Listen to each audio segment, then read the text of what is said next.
خدا باپ، بیٹے اور روح القدس کے نام میں آمین۔ ہمارے لیے آج کی انجیل مقدس بمطابق مقدس یوحنا 21واں باب پہلی تا 14ویں آیات مبارکہ۔ ظہور مسیح در جلیل۔ بعد ازاں یسوع نے پھر اپنے آپ کو تباریہ کی جھیل کے کنارے شاگردوں پر ظاہر کیا، اور اس طرح ظاہر کیا: شمعون پطرس اور توما عرف دیدیمس اور کانہ جلیل کا نتنیل اور زبدی کے بیٹے اور اس کے 2 اور شاگرد اکٹھے تھے۔ شمعون پطرس نے ان سے کہا کہ میں مچھلی کے شکار کو جاتا ہوں۔ انہوں نے اس سے کہا، ہم بھی تیرے ساتھ چلتے ہیں۔ پس وہ نکل کر کشتی پر چڑھے، مگر اس رات کچھ نہ پکڑا۔ اور جب صبح ہوئی تو یسوع کنارے پر آ کھڑا ہوا، لیکن شاگردوں نے نہ پہچانا کہ یہ یسوع ہے۔ تب یسوع نے ان سے کہا، اے نوجوانوں، کیا تمہارے پاس کچھ کھانے کو ہے؟ انہوں نے اسے جواب دیا کہ نہیں۔ اس نے ان سے کہا، کشتی کی داہنی طرف جال ڈالو تو تم پاؤ گے۔ بس انہوں نے ڈالا اور مچھلیوں کی کثرت کے سبب سے کھینچ نہ سکے۔ تب اس شاگرد نے جسے یسوع پیار کرتا تھا پطرس سے کہا کہ یہ تو خداوند ہے۔ پس شمعون پطرس نے یہ سن کر کہ خداوند ہے چوغا کمر سے باندھا، کیونکہ 4 جامہ تھا، اور جھیل میں کود پڑا۔ اور باقی شاگرد مچھلیوں کا جال کھینچتے ہوئے کشتی پر آئے، کیونکہ وہ کنارے سے کچھ دور نہ تھے، بلکہ تقریباً 200 ہاتھ کا فاصلہ تھا۔ بس جوں ہی کنارے پر اترے تو انہوں نے کوئلوں کی آگ اور اس پر مچھلی رکھی ہوئی دیکھی، اور روٹی بھی۔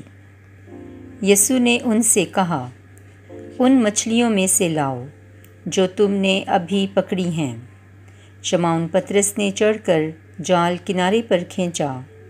یہ 153 بڑی بڑی مچھلیوں سے بھرا ہوا تھا، مگر باوجود اس کے کہ اتنی تھیں جال نہ پھٹا۔ یسوع نے ان سے کہا، آؤ ناشتہ کر لو۔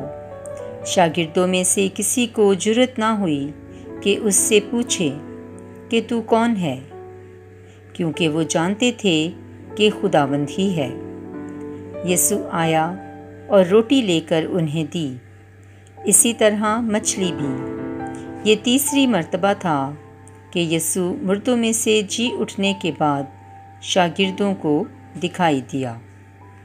انجیل مقدس کے پڑھے اور سنے جانے پر خداوند کی برکت ہو۔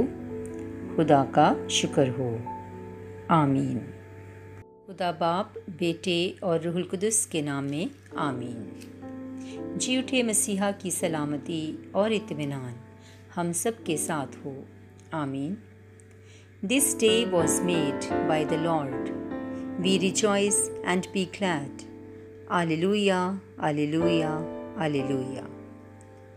عزیزو، خداوند کا بے حد شکر ہو کہ اس نے ہمیں عید پاشکا کو منانے کا فضل بخشا اور یہ موقع فراہم کیا کہ ہم اس بھید کو سنیں اور سمجھیں۔